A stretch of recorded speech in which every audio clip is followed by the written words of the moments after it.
Hello, and welcome to the Fresh Perspectives podcast, where our intention is growing together and leading with love.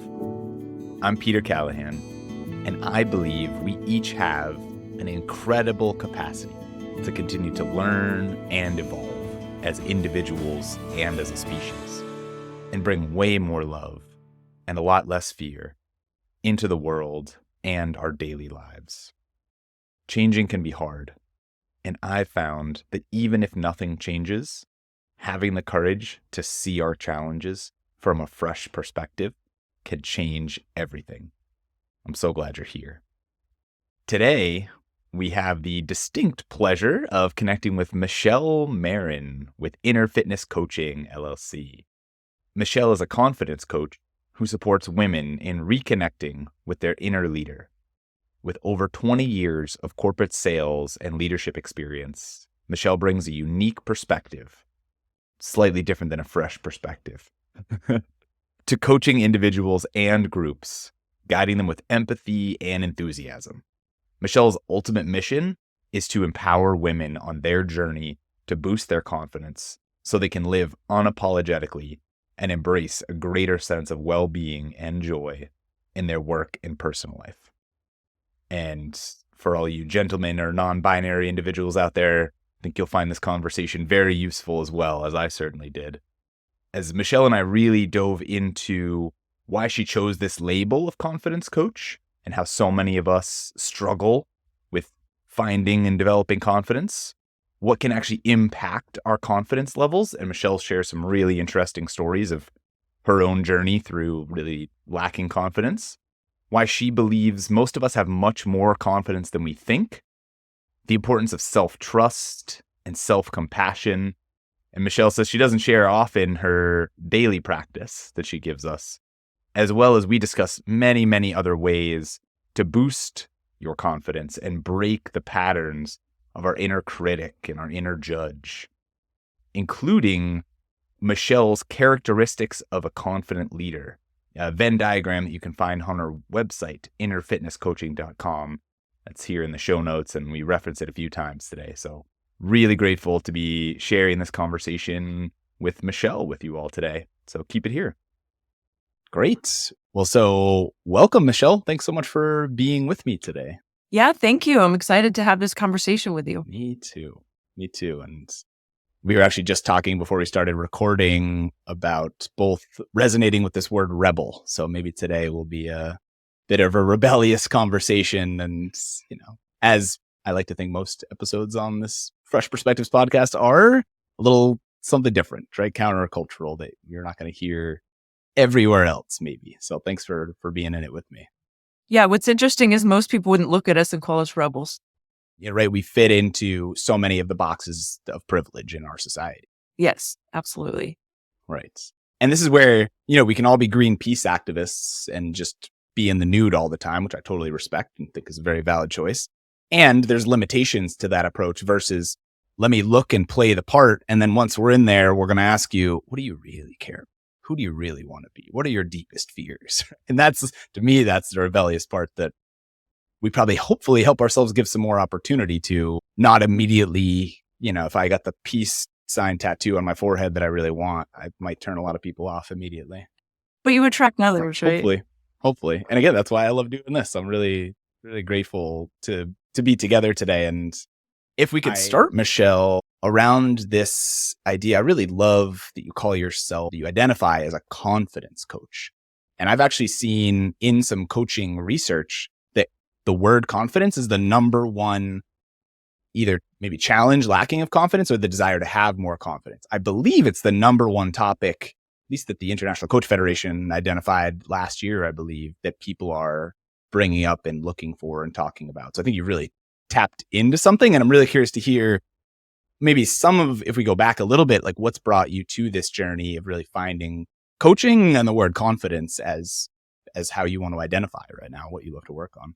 Yeah, so I did not grow up with much confidence at all. And that was such a challenge for me for so many years, just trying to check all the boxes and still feeling like I'm never quite there yet. So through my journey, I have this huge passion for personal development and have done lots of courses and all these different things. And it's led me to becoming a coach. And what I find is that as I got into networking and doing different things to build my practice, I recognize that there's a lot of coaches out there. And, calling myself a life coach or a mental fitness coach, life coach fell kind of flat. Mental fitness, some people were intrigued, other people scratched their heads. So I said, well, the one thing that my clients all want is more confidence in at least one area of their life.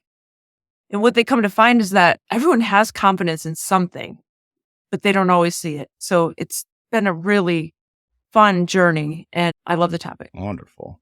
And more confidence in at least one area. I like that. So there are probably many areas where some of us are craving, longing for more confidence, but most people can identify at least one is what you've come across. Yeah, I've come across people saying I lack confidence as a whole. They just think that they're just this being that doesn't happen to have any. And then I ask, are you a good mother? And they go, oh, absolutely. I go, well, you're confident. Nice. And then they say, how about at work? Oh yeah, I'm great. I'm a great employee. Okay. So then we get to start peeling back the layers.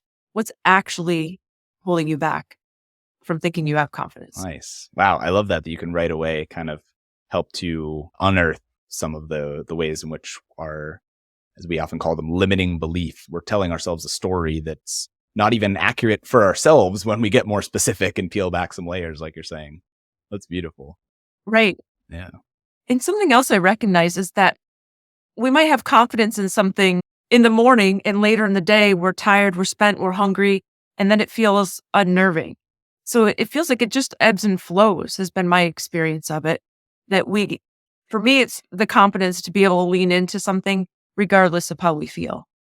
So that to me is more that self-trust part of confidence. Wow. Yes. Self-trust.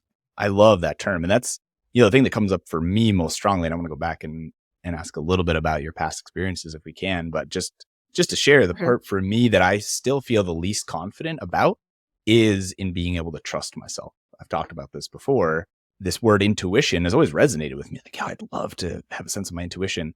And it's been really hard for me to discern what's like cognitive thinking, right? What's in my head? What are, I love this Sebene Selassie quote. You're not thinking your thoughts. You're thinking the culture's thoughts, right? There's so much that's conditioned and programmed into me. And what I've really learned is how important the body and somatic interoceptive awareness can be a doorway into listening to myself, trusting myself, ourselves, right? And yet I still struggle. It's still very much a practice for me to slow down and touch in, not what do I think is the best or right decision, anything from what to make for dinner to how to go about building my business or what partnerships to make, small and large, to be able to really trust what doing my best feels like. And I often say, like with clients, how can we be more honest with ourselves? Like where, and I just find it really tricky to trust that. I'm curious what comes up there for you.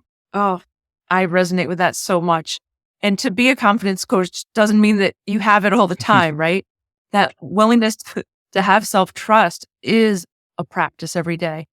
And what I do is I have, I don't say this to many people, but I have a word or phrase that I use every day as my focal point, and it could be pointing to the idea of slowing down, trusting myself, those kind of things, that something that resonates for the day to go, okay, this is going to be my daily practice. And usually somewhere it centers around self-trust. Oh, wonderful. So a daily practice. Slowing down has been my goal for the longest time. And it's amazing, even though it's something I really want, I feel like I have a hard time wanting to actually do it sometimes. And I've gotten better, but it's just fascinating. And with that, I want to tell you a little bit about positive intelligence because it kind of ties in. Well, and I'll just share I completely resonate with all I want to do is slow down. I go on week-long meditation retreats, Michelle, and then I come back and start running within a couple of weeks again, running in my mind, in my life. So I'm totally with you. Right. Yeah. Like I want to succeed so bad that there's that underlying fear of I have to try all the things. I have to do all the things. And then I get spun up and I don't do any of them well. I was just journaling about that today, Mm. right? So God bless me for trying to do everything well Yes. and recognizing that it's not even possible. Right. There's a very positive intention from that part of yourself, and yet a very unrealistic aspiration. Right. Totally. But yeah, so I've actually been through, you mentioned positive intelligence. I've been through the initial Okay. 7-week program. I highly recommend that to any other coaches listening. Extremely valuable, wonderful practices. You've dove in deep, so I'd love to hear more from your perspective. Yeah. So I was working as a sales leader I was been in food service sales for many years. And, in the background, reading the books and doing the workshops and doing the meditation retreats. And I came across positive intelligence just over 2.5 years ago.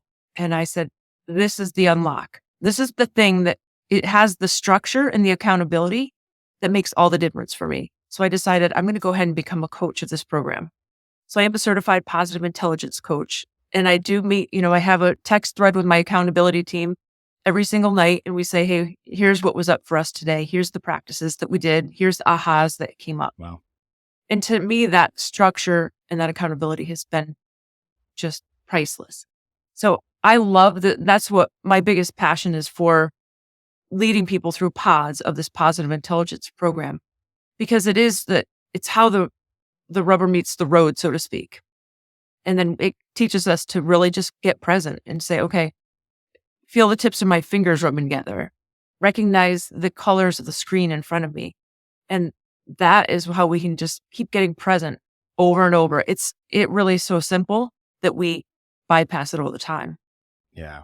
Yeah, absolutely. Awesome. So there's these practices that you're referencing that one could call mindfulness practices, but they're also called PQ, or positive intelligent practices, within the positive intelligence program, right? But maybe just to take a step back just to describe the program a little bit. Do you mind just giving a little bit more of an overview? So positive intelligence is a training program ultimately, is that? Yeah. So actually he calls it an operating system. Shirzad Shamin, he wrote the book called Positive Intelligence, and he was the CEO of CTI, one of the largest coach training organizations. And he realized that saboteurs, that inner critic, was the biggest challenge. So that's what he decided to just spin off and do his own thing and dive deeper into the saboteur world. And he identifies there's one like overarching, the judge, he calls it, and then there's 9 saboteurs: the pleaser, the victim, the controller. There's 9 total. And that's where there's a quiz, and then people can discover what their saboteurs are. And it helps us gain awareness. And what's interesting is that the saboteurs themselves, they were, we could have some tenderness with them because they were set up as children to help keep us safe, but they haven't recognized that they're not actually helpful anymore. Right. But when you look at something like the controller, it means typically you can be a great leader, but you're taking it too far and wanting everything to be your way. Where the pleaser, everyone likes the pleaser, but then you lack boundaries in your life, so you're kind of giving yourself away. So it really becomes great to recognize these and how they partner together. It's maddening and enlightening and awesome, all wrapped together. Yes. Wonderful. Thank you. Yes. So in CTI, or at Coach Training Institute, I know came up for me 10 years ago when I was going through trying to decide, and I was kind of picking between there and IPAC, the Institute for Professional Excellence Coaching, where I wound up going, and there was very equal. I just want, who knows what details, ebb us in one direction. But I love that Shirzad, after being CEO, recognized, like, I feel like this is what's holding people back the most, or at the very least where he felt like he can make the greatest impact in the world, and breaks it down in a way that really help touch into these practices in a minute or 2 at a time, rather than, I've got to sit and meditate for even 5 minutes or 10 minutes, which can be really hard for people to boot up. And even that framework around it, I need to meditate right now, versus like, I'm just going to feel my fingers as I touch them for a moment and come back into what I'm doing. Right. What I like is that he doesn't call it mindfulness or anything, such thing, because he wants it to be more for the masses. Yes. He does a lot of work in corporations. He works with CEOs, and there's, oh my God, thousands of coaches across the world that have become certified coaches, because he wants it to be more accessible to people. Yeah. So that's the great thing. And in the program, there's that 1-hour video, and then there's daily practices 4 days a week. And then there's a weekly call, so that everyone just kind of touching on all different cylinders, so that we can be learning intellectually. He said that's really about 20% of it. And then 80% of making the difference is what he calls mental fitness, the actual practice. Because we can meditate in the morning in our cushion, peaceful and quiet. But what happens when we're in the middle of a meeting and something comes up for us? That's where the real work begins, right? Yes. Where we can start to say, Yes. oh, let me get present in this moment. This is where I'm really building the mental fitness. Absolutely. Absolutely. And then bringing the awareness to these saboteurs, as he calls them. And I really love one of the systems that I've really liked. And I don't know if I've spoken to this much on the podcast. Maybe I'll reference how modelistic I can often be because I've just seen so many. And my real belief is that any one of us might benefit from any model that people have put together. And I'm actually excited. We're going to get to yours a little bit later that you've created, but it really matches up well with internal family systems therapy created by Richard Schwartz. And I've done a lot of this therapy myself. Oh, the fan. Of parts work. So identifying these different parts. And so much of my coaching revolves around self-compassion and helping leaders to notice these saboteurs, these parts of themselves that are these limiting beliefs. Maybe there's lots of names, right? That come up and hold us and sort of try and help us. They're there to support us, right? They were created nature and nurture at some point earlier in life. And there's always a positive intention. And this is to me the value of self-compassion, to recognize, oh, this part of me wants me to succeed. So I'm going to be really forceful and overconfident on this call. And, that doesn't actually feel authentic to who I am, but it's what this part of me says I should do. So I'm just kind of doing it and I don't actually get the results that I want, versus being able to notice, oh, that's a part of me. But if I really step back and bring my, however old we are, like now adult discerning self to the situation, I actually think there might be a better way to work with this. And this is also where, Michelle, I love to bring in nonviolent communication or just simple communication tools. Doesn't have to be a whole model, to give us confidence that we can interact in a conflict situation where things might be a little more uncomfortable or sticky. But does that make sense to you? The parts work similar to the saboteurs? Absolutely. Yes. I'm becoming more fluent in the parts work, and I'm reading his work, Richard Schwartz, and it is phenomenal.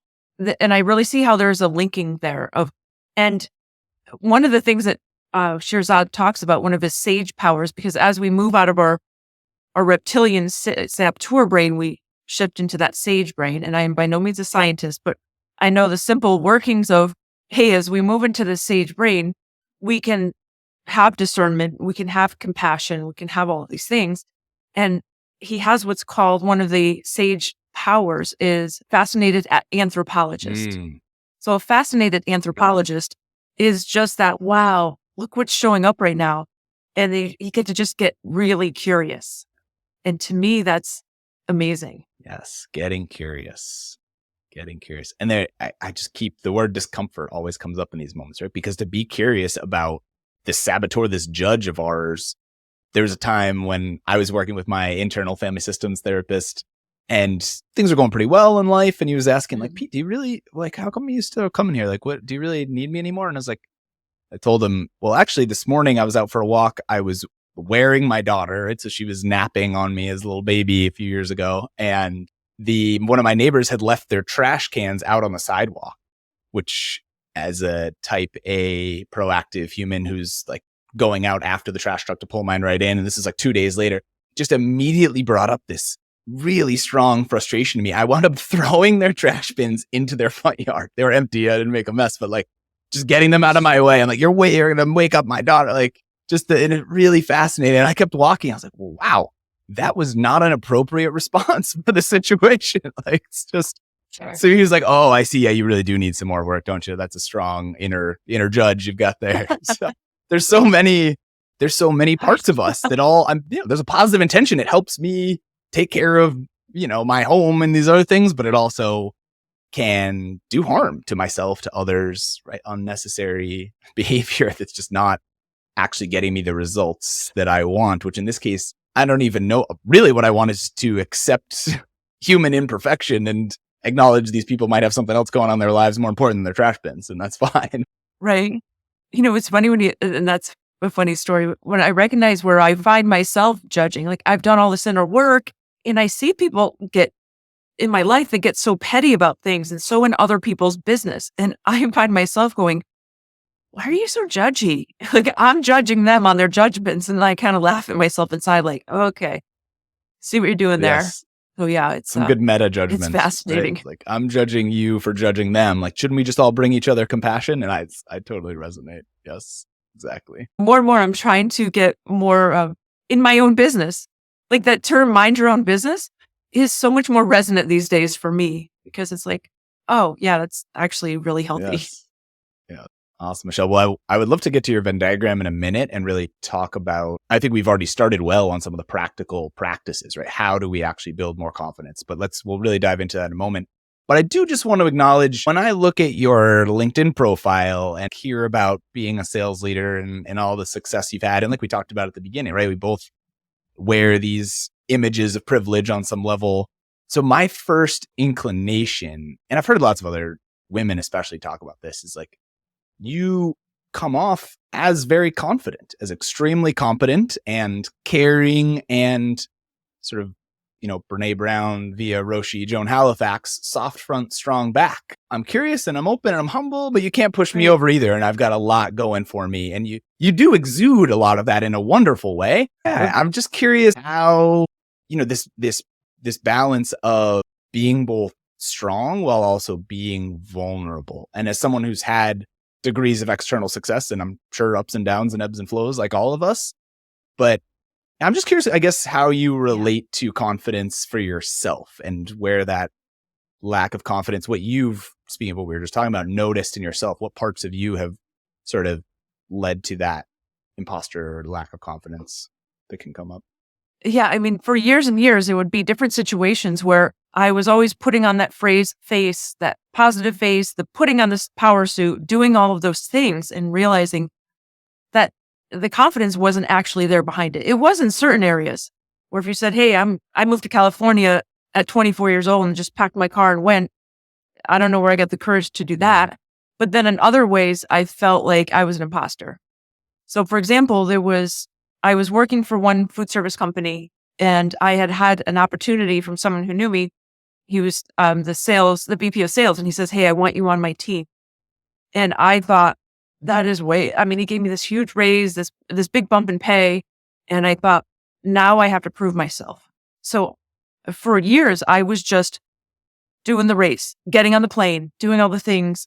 I was in complete burnout mode, trying to prove myself and realizing if I'd actually slowed down and got honest with myself, with the work, I would have done, my numbers are great, but I would have been less burnout. And I think I would have had better numbers, better relationships, more customer connection.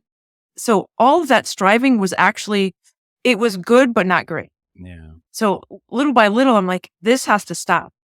And I got to a point, I remember it was 4:00 in the morning on a Monday morning, and I was supposed to fly to Dallas. And that Thursday before I had flew home, and it ended up being a 19-hour day between hitting two cities, flight delays, all the things.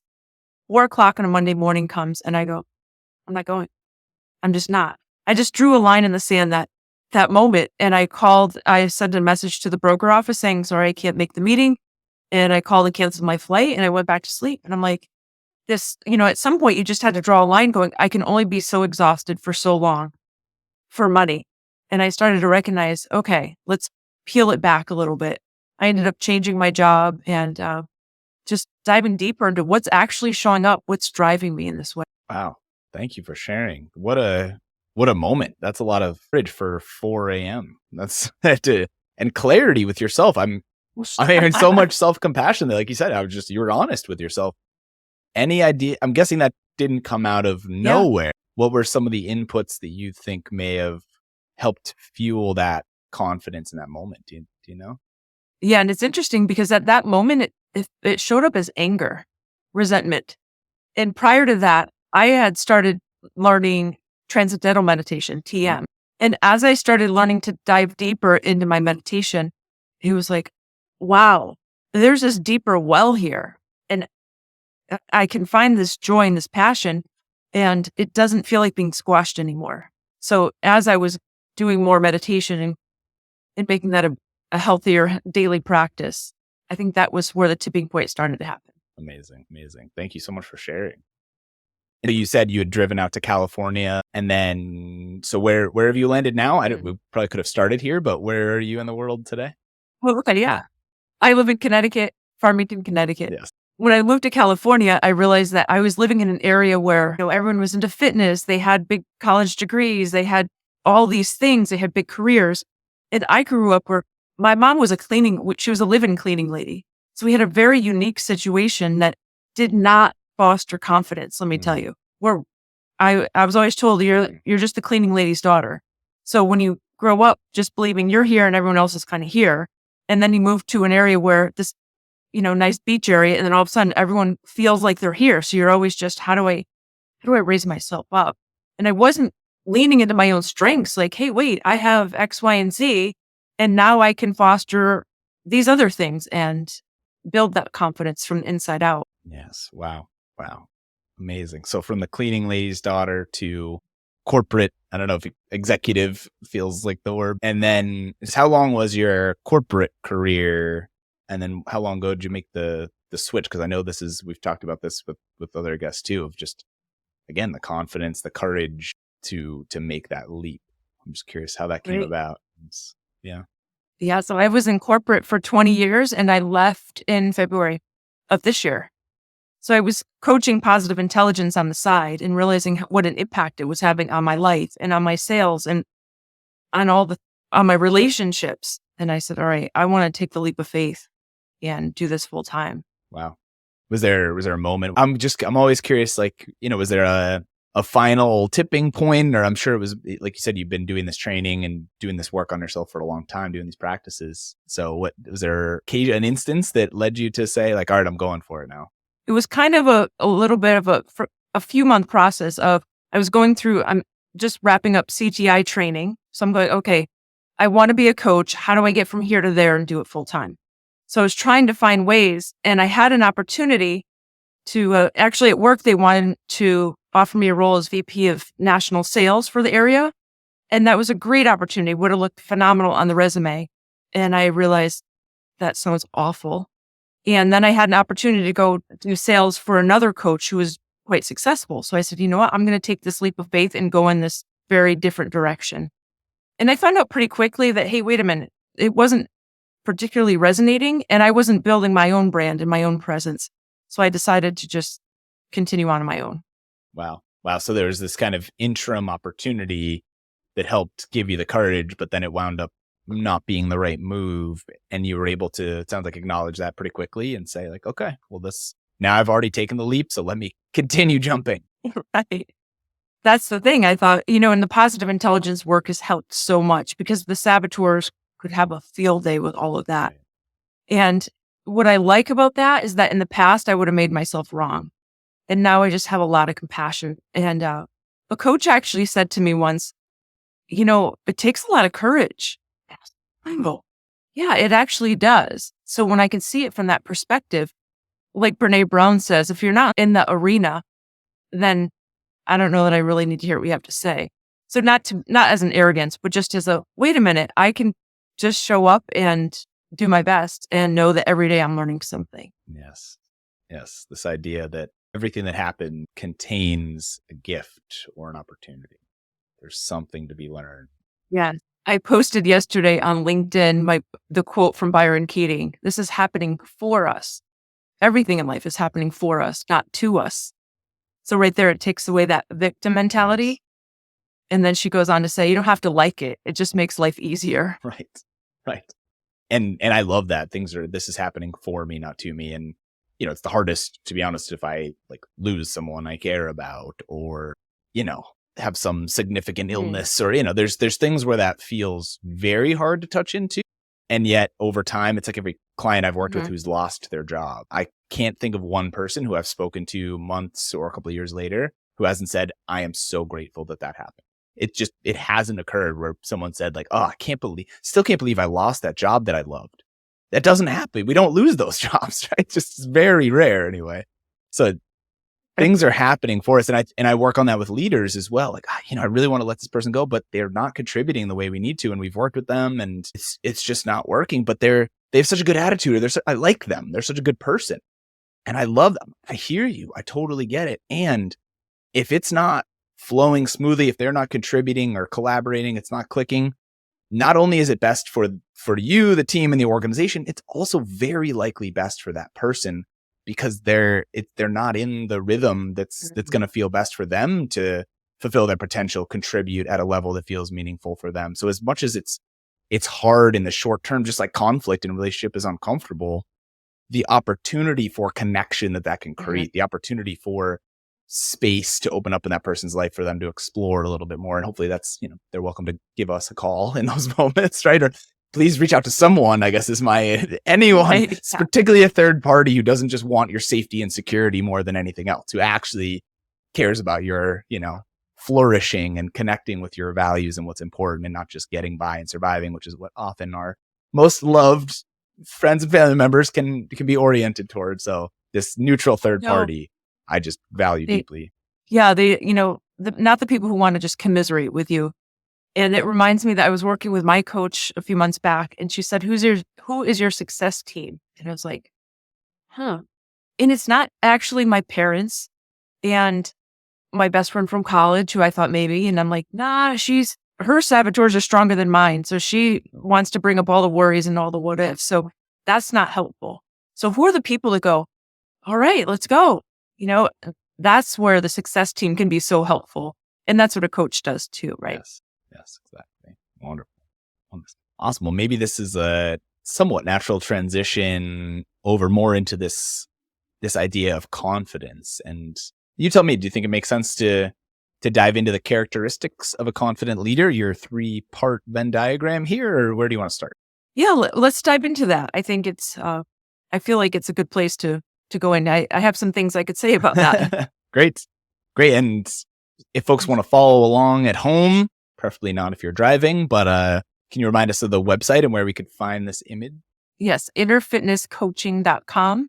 And then you go to the Work With Me page. So it's toward the bottom of that. And this came up, I put this together maybe a week ago. It's something that I was like, wait, let's dive a little deeper into what are the characteristics of a competent leader. And first thing I came up with is clarity. Because what I found that as a people pleaser and someone with really strong saboteurs inside, like if it's not a kind environment, if there's not some self-compassion, it's really hard to get honest with ourselves. So when there should almost be this beginning part, this pre-work of self-empathy and compassion, because when we can do that, then we can get clear and we can get honest with ourselves. Yeah. And that's when we can look at, okay, part of this clarity is getting clear on our goals. And then there's this idea of knowing, what are our strengths? Because as humans, we're so busy trying to figure out what's wrong with us that when we go, wait, there's actually all these things that are really great about us. Yes. And we can lean into those because there's no perfect human, right? Like we can't hit all the marks all the time. And then in this is that ability to quiet our inner critic. So I feel like that's the first part of the Venn diagram is that clarity piece. Wonderful. So clarity, and then kind of the bullets underneath, clear on your goals.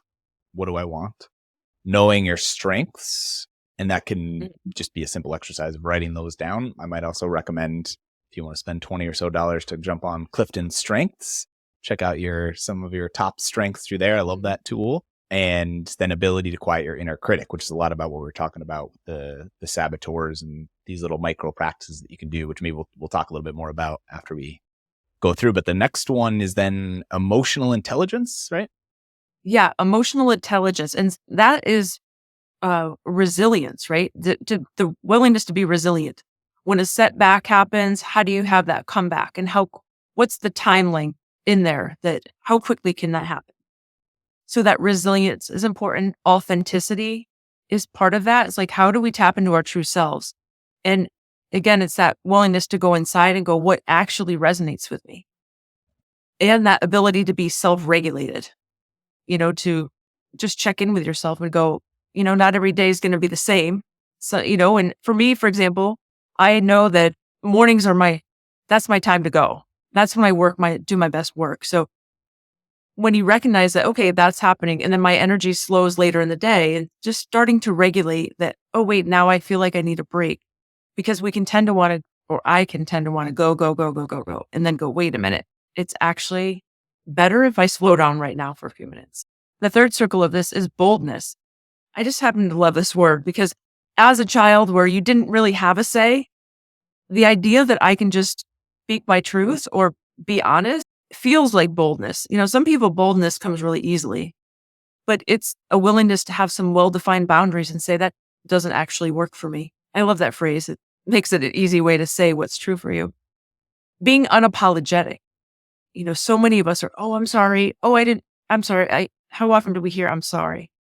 But it's just recognizing that I made a conscious effort to stop saying that all the time because, I can actually own my actions and then I can clean them up if I need to. And then the self-trusting, which is such a huge, huge piece, right? That we talked about that earlier, that willingness to go, actually, this is what I feel is most important and to take that bold action on it, not knowing where it's going to go, right? Let's say, for example, in starting a coaching practice, I'm sure you realize that there are so many techniques, practices, business strategists, web designers, people who have the latest, greatest marketing thing. Some people say you have to post on social media 10 times a day, and some people say you're crazy, you never have to do it at all. And somewhere in between is probably what's best. It's maddening, right? So I'm just like, I need to start trusting myself and move boldly in my career based on what I think is actually true for me. Beautiful. Beautiful. Yes. Listening and trusting ourselves. It strikes me that this is the last bullet under your 3 categories. So clarity, emotional intelligence, and boldness. And like you said at the top, it's almost like self-compassion is needed to then create self-trust, to then try and move toward each of these things. It's so interesting how interconnected, we try and break this human experience down into these parts. And I love this Venn diagram that you have because it really visually shows how much all of this is overlapping. And there's so much intersection between how none of these strength skills lives in a vacuum, right? They all interplay with each other and we're all just so complex. And yet we can just throw our hands up and say, well, I'll never figure myself out. How can I get to the bottom of this? Or the inverse, and maybe I'll let you speak to this. Like, how do you recommend getting started? So if someone's listening and this is resonating and all right, let me check out these characteristics of a confident leader on innerfitnesscoaching.com, like where might be some good places to start? What do you think? Yeah, I would say, going to the website and seeing, or someone can set up a call with me too on discovering your saboteurs. And just having that conversation, I can send the assessment and say, okay, it takes 5 minutes to take the assessment. And then you go, oh, okay, I see I have a strong pleaser, victim, and hypervigilant. That one that's like, oh no, the shoe's going to drop. That's one of mine for sure. And then you start to recognize, yeah, I see those in my life. And then we can start to see where things are triggering us in our lives. And then the awareness starts to grow. And then we can start to use little practices like just, even if it's 10 seconds of following our breath or rubbing our fingertips together. Perhaps we're in a business meeting and we're wiggling our toes.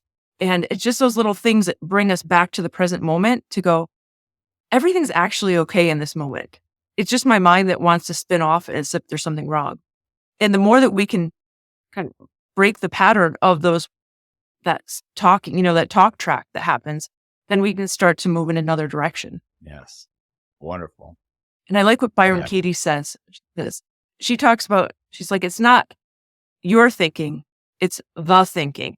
Like you were saying earlier. I like how she says it. It's the thinking because we don't actually own it. It just shows up and it just keeps populating and running. So it means there's less attachment to it. And to me, that's soothing.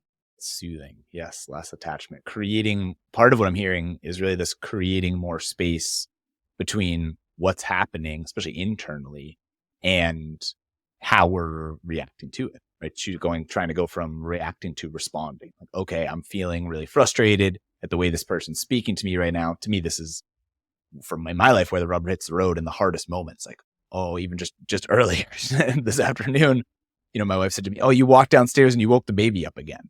I didn't know I woke the baby up the first time, so immediately I just felt this inner fury, mostly of myself and just like guilt. Like, oh, all I'm trying to do is support my family and help, the baby get the sleep they need so mom can get the stuff she needs to done. It's her last week of maternity leave. So you can only imagine the, preparation we're trying to do to care for 2 kids now. And yet I didn't do that intentionally. She wasn't trying to correct me in any way. She was just letting me know so I could change, try and do something different. But it just immediately felt activating And I could unpack where I think that comes from, right? But either way, wherever it comes from, there's a positive intention. I want to do well by my family and let Leander sleep a little more. And yet I'm not, and I was going to say I'm not fully connected with that. That's not really true. I think there's just other conditioning. There are things that can get in the way that are not trying to help ultimately, right? That I can be grateful, like, oh, thank you, self, for wanting to do, for caring so much. I was thinking about it when it happened, and I really noticed it earlier, and actually just went to the garage and yelled for a minute and just let it out. Like I just yell, shake,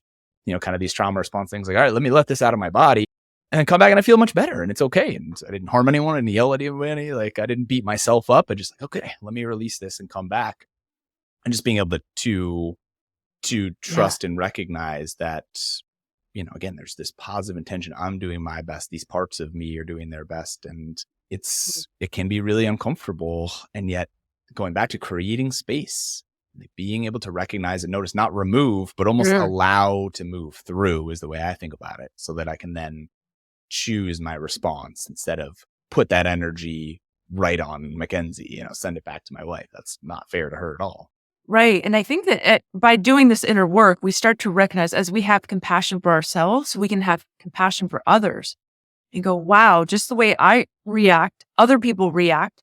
And underneath, like we can look at the intention underneath is that, wait, she doesn't want the baby to wake up because she still has things to do because she wants to make you dinner. Like as we, whatever that may be, we peel back the layers and go, oh my God, we're all just doing our best. And I said that to myself the other day. I was like, I'm just doing my best every day. And, that removes that victim mentality and that make wrong, I like to call it. I used to carry this invisible bat that I was always bashing myself over the head with and just ruminating, like, I shouldn't have done this. I should have said this. Why I shouldn't have eaten that. All of those things that, they're so exhausting. Yes. And yet one of the challenges is if we, aren't in victim mentality and like, oh, this was done to me, then we're starting to take responsibility for things, which is where I find this self-compassion and recognizing that these parts of me are also doing their best to get my underlying needs met, right? To feel a sense of fulfillment, connection, safety, all the underlying needs that our behaviors live on top of, and recognize that I'm not wrong or bad or evil for those occurring. It's not my fault per se. Is that, because I think it could be really scary for people to start to say like, oh, okay, I can choose my response.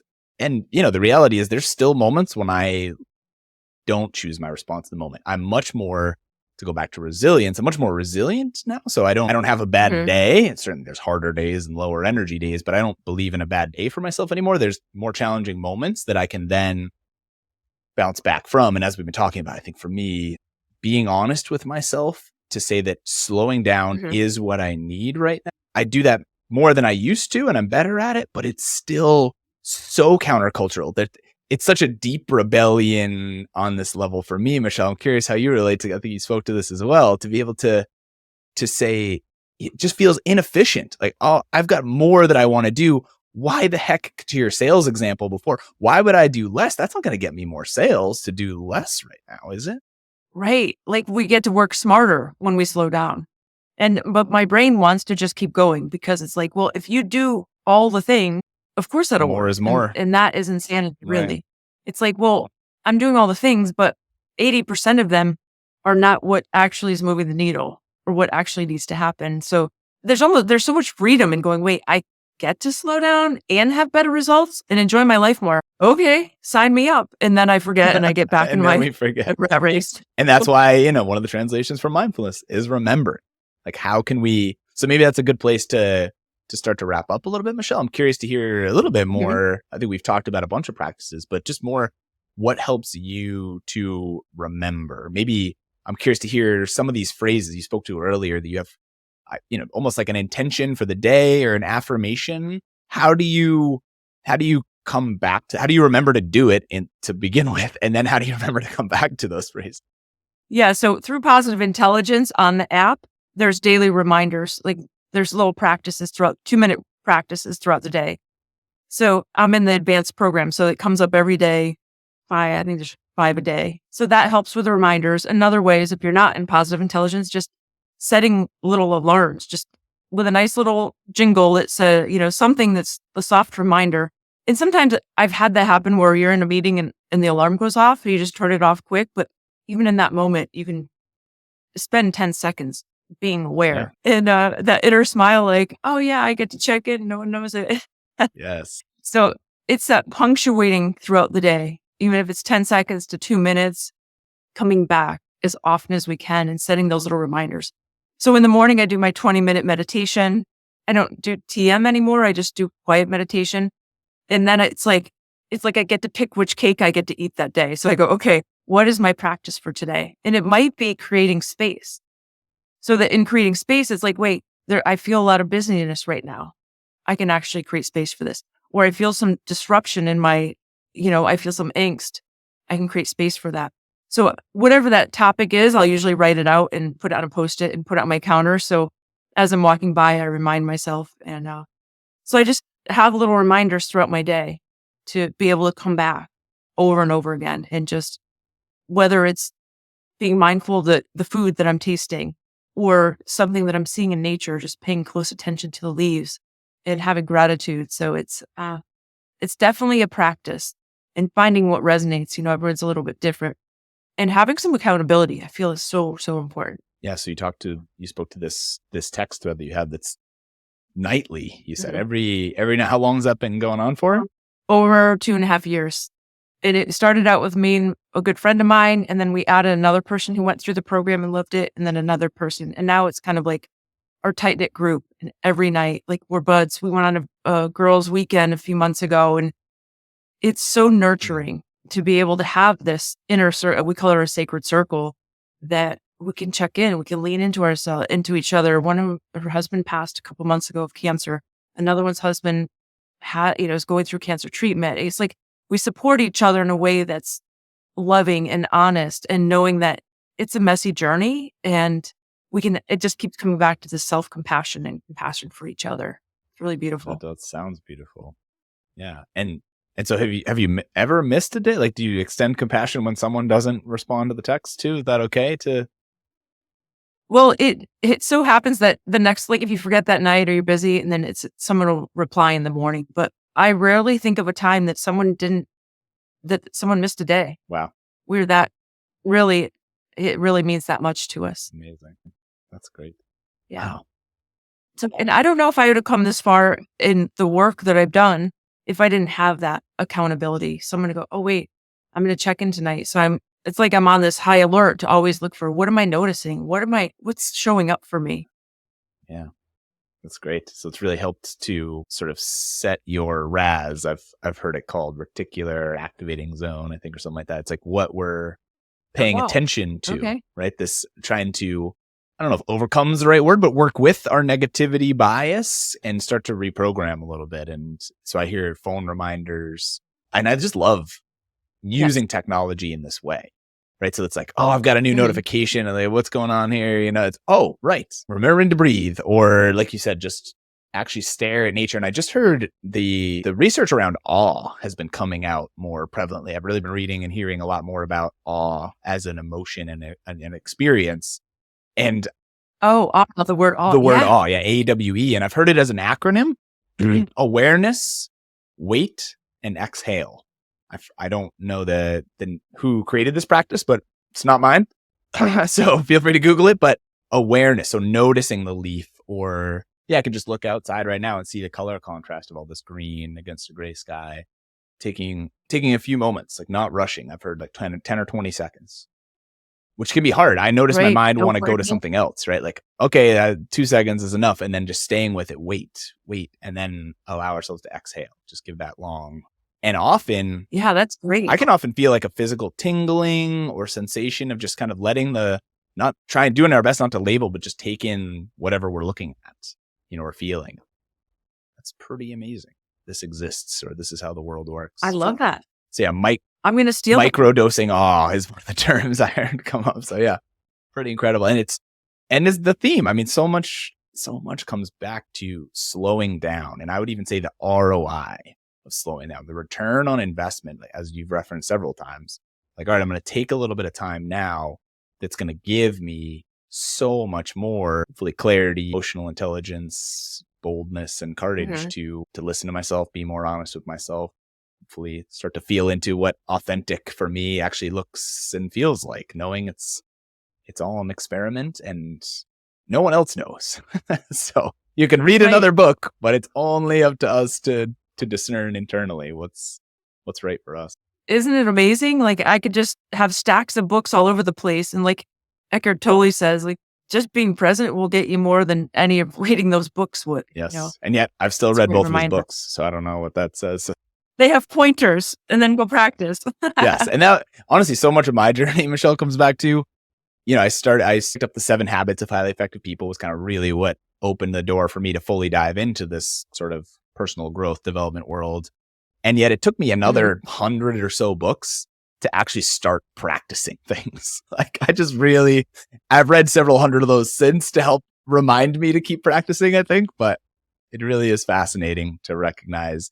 And again, the technology piece, all we need to do, try out 10% Happier or Headspace or Calm or one of the 10,000 other apps. Find Positive Intelligence, find one that works for us and just try it out for a couple weeks, a couple months. I see if we can get it going. And if not, try something else. And we don't have to be robots. I love the term daily-ish.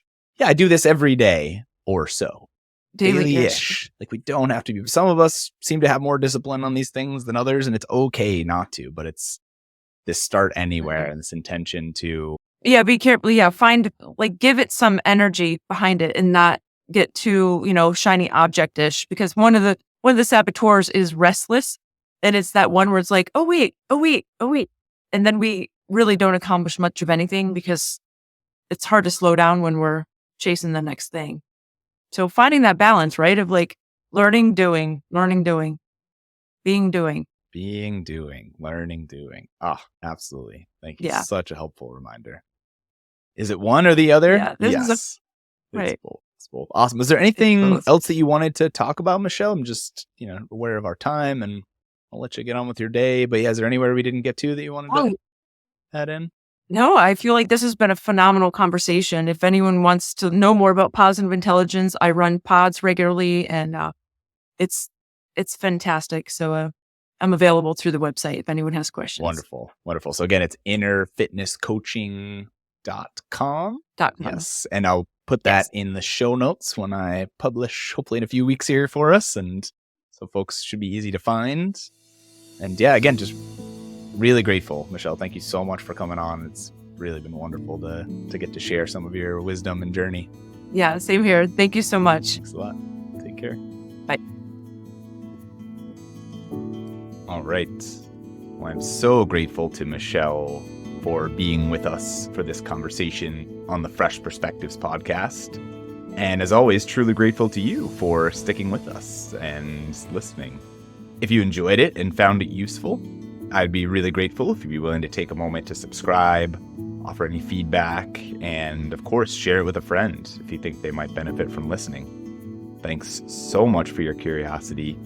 Wishing you courage and compassion. Take care.